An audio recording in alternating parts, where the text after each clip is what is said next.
Welcome to Academic Gain Tutorials. In this video we will discuss about dividend investing and how to build passive income step by step.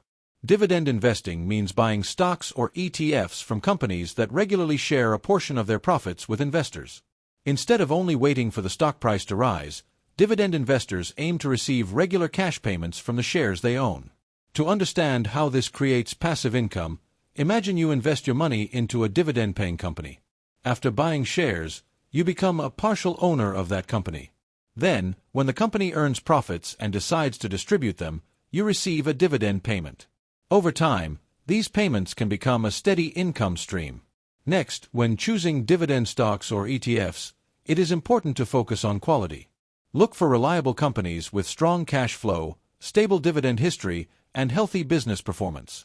Dividend ETFs can also help because they spread your money across many companies, reducing the risk of depending on only one stock. After that, you should check a few key metrics before investing. Dividend yield shows how much income you may receive compared to the share price. Payout ratio shows how much of the company's earnings are being paid as dividends. Dividend growth shows whether payments are increasing over time. Also, financial health matters because strong profits, good cash flow, and low debt make dividends more reliable. Then, investors should understand the important dividend dates. The declaration date is when the company announces the dividend.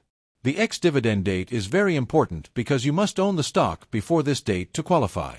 The record date confirms who is eligible, and the payment date is when the dividend is actually paid.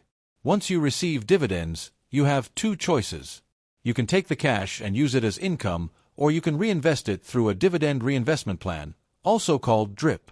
By reinvesting, you buy more shares, and those extra shares may create more dividends in the future. This is how compounding can grow your passive income over time. However, dividend investing still has risks.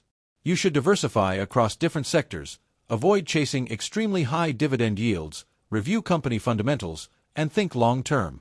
A very high yield can sometimes be a warning sign that the company is struggling. For example, if you invest $10,000 in a stock or ETF with a 4% dividend yield, the estimated annual dividend could be around $400.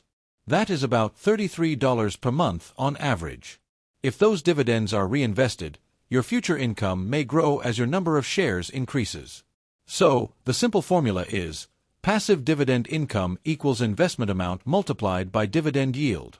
The bigger your investment and the stronger the sustainable yield, the higher your potential dividend income can be. Finally, remember to start early, reinvest consistently, and focus on quality companies. Dividend investing is not a quick-rich strategy, but with patience, discipline, and proper research, it can help build long-term passive income. This video is for educational purposes only, so always do your own research before making any investment decision. If this short video was helpful, give it a thumbs up and subscribe to the channel. Thank you.